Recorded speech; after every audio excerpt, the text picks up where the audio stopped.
নমস্কাৰ।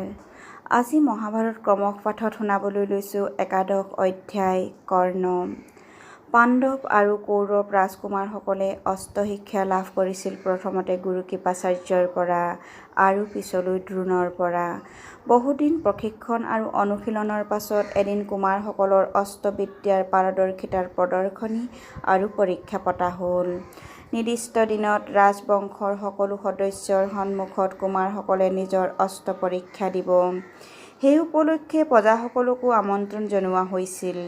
গতিকে কুমাৰসকলৰ অস্ত্ৰবিদ্যা প্ৰদৰ্শনী আৰু পৰীক্ষা চাবলৈ উৎসুক লোকেৰে লোকাৰণ্য হৈছিল সেই মহৎ প্ৰদৰ্শনীৰ প্ৰাংগণ। সেই মেলাত অৰ্জুনে তেওঁৰ ধনুবিদ্যাৰ এনে মহৎ আৰু অকল্পনীয় কলা কৌশল দেখুৱালে যে সকলো লোকেই দেখি বিস্ময়ত অভিভূত হৈ অৰ্জুনৰ প্ৰশংসাত মুখৰ হৈ উঠিল। দিন শেষ হৈ আহিল, প্ৰদৰ্শনীও সামৰিবৰ হ'ল। এনেতে প্ৰৱেশ পথৰ ফালৰ পৰা এক দৃঢ়বজ্ৰ কঠিন শব্দ আহি সকলোৰে কাণত পৰিল।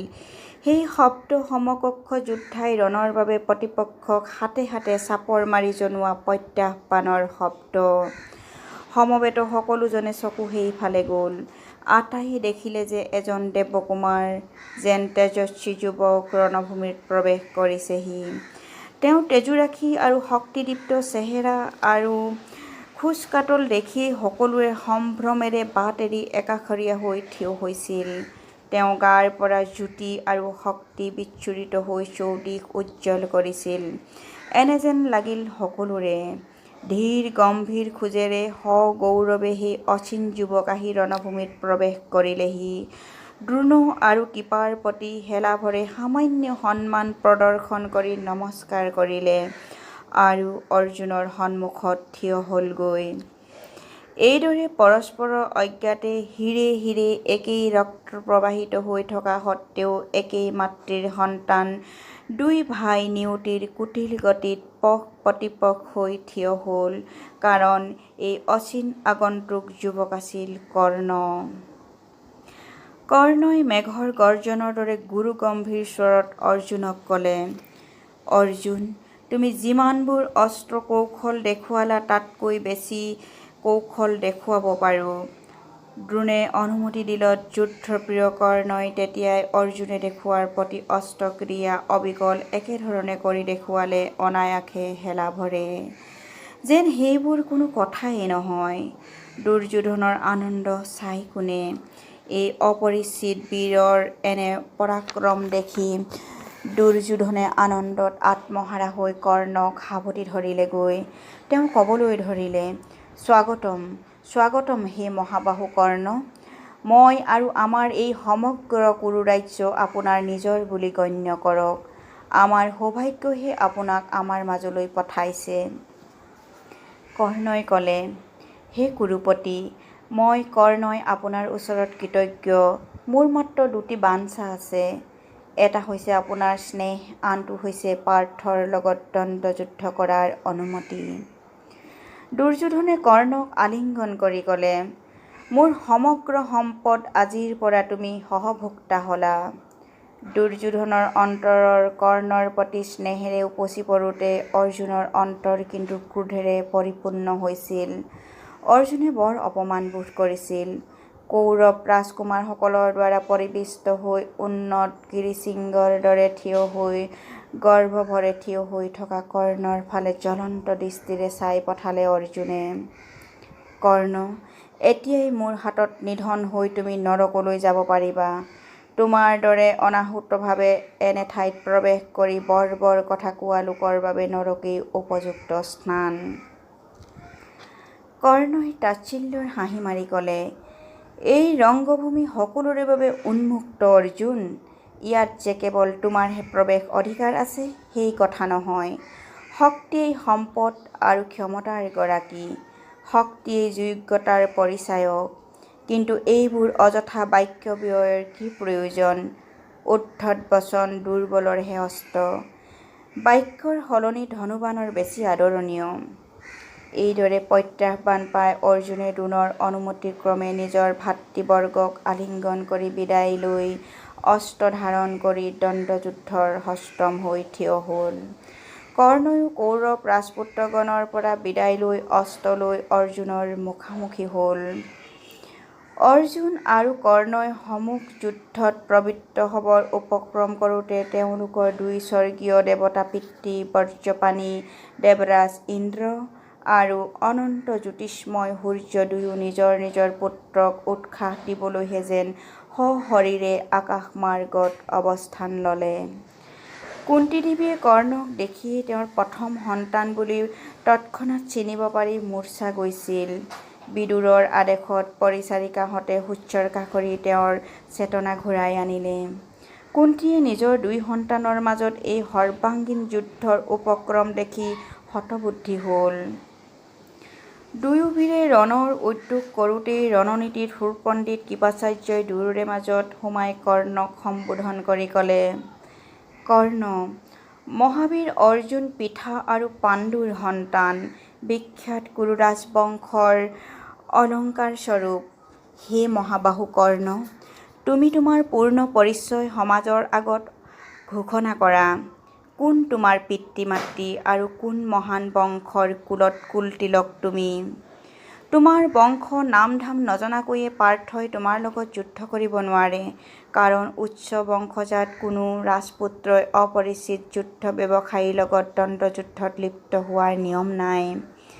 কৃপাচাৰ্যৰ এই কথা শুনি কৰ্ণই তলমূৰ কৰিব লগা হ'ল, যেন বৰষুণৰ পানীৰ বোজা বব নোৱাৰি অধোমুখ হোৱা এপাহ পদুম। লগে লগে দুৰ্যোধনে উঠি ক'লে, যদি ৰাজপুত্ৰ নহয় বাবে কৰ্ণই এই দ্বন্দ্বযুদ্ধত অৱতীৰ্ণ হ'ব নোৱাৰে, তেন্তে সহজেই তাৰ উপায় কৰিব পৰা যায়। মই এই মুহূৰ্ততে কৰ্ণক অংগদেশৰ ৰজা বুলি ঘোষণা কৰিলোঁ। এই বুলি ভীষ্ম আৰু ধৃতৰাষ্ট্ৰৰ অনুমতি লৈ কৰ্ণক অংগদেশৰ ৰজাৰূপে বিধিমতে অভিষিক্ত কৰি মূৰত ৰাজমুকুট স্থাপন কৰি ৰাজদণ্ড আৰু অন্যান্য বসন-ভূষণাদিৰে সুসজ্জিত কৰিলে। দুই নবীন যোদ্ধাৰ মাজত দ্বন্দ্বযুদ্ধ হোৱাৰ পথত এতিয়া আৰু কোনো বাধা নাথাকিল।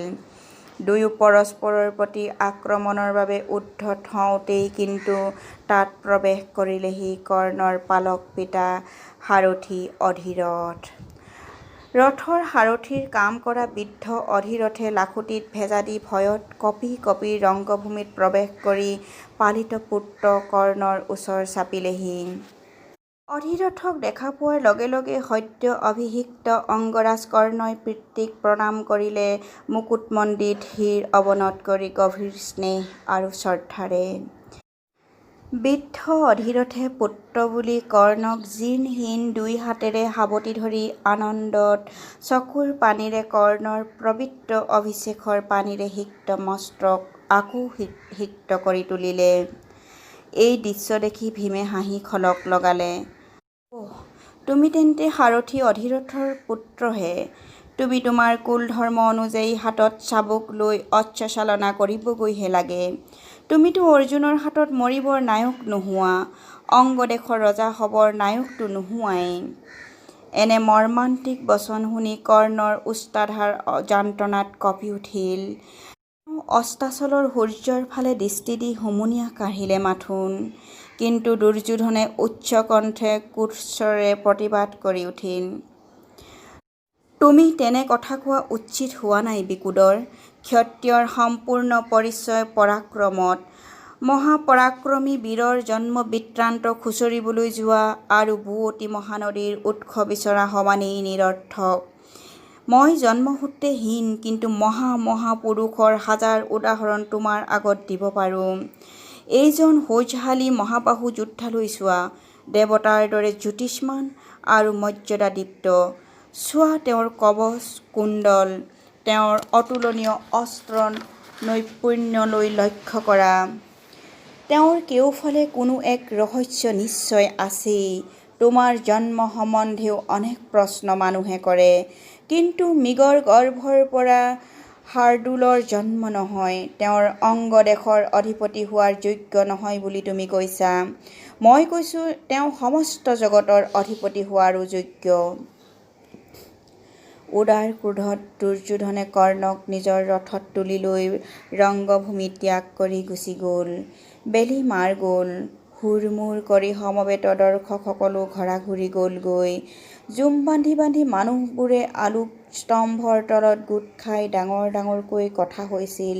কিছুমানে অৰ্জুনক ভাল বুলিছিল, কিছুমানে কৰ্ণক, কিছুমানে দুৰ্যোধনৰ প্ৰশংসা কৰিছিল নিজৰ নিজৰ বিচাৰ অনুযায়ী। দেৱৰাজ ইন্দ্ৰই বুজি পালে যে এদিন নহয় এদিন তেওঁৰ পুত্ৰ অৰ্জুন আৰু কৰ্ণৰ মাজত এই দ্বন্দ্বযুদ্ধ হ'বই। সেইবাবে তেওঁ ব্ৰাহ্মণৰ বেশ লৈ এদিন কৰ্ণৰ ওচৰলৈ আহিল। কৰ্ণ মহাদানী আছিল। তেওঁ কৰ্ণৰ ওচৰত তেওঁৰ শৰীৰৰ কৱচ কুণ্ডল ভিক্ষা খুজিলে।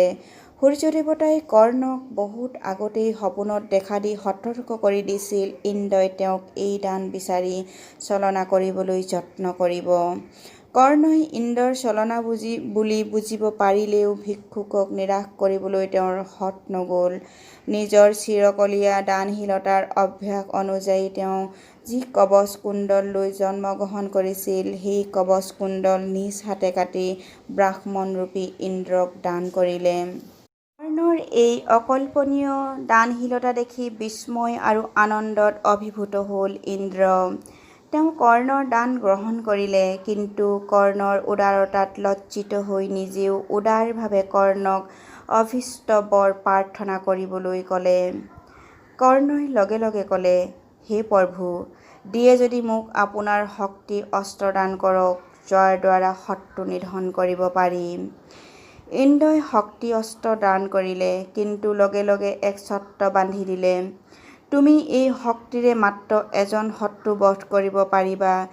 এই অস্ত্ৰ নিক্ষেপ কৰিলে যিয়েই নহওক তেওঁৰ মৃত্যু অনিবাৰ্য। কিন্তু লগে লগে এই শক্তি মোৰ ওচৰলৈ ঘূৰি যাব। তুমি দ্বিতীয়বাৰৰ ব্যৱহাৰ কৰিবলৈ নাপাবা। এইবুলি কৈয়ে একাগ্নি অস্ত্ৰ কৰ্ণক দান কৰি ইন্দ্ৰ অন্তৰ্ধান হ'ল।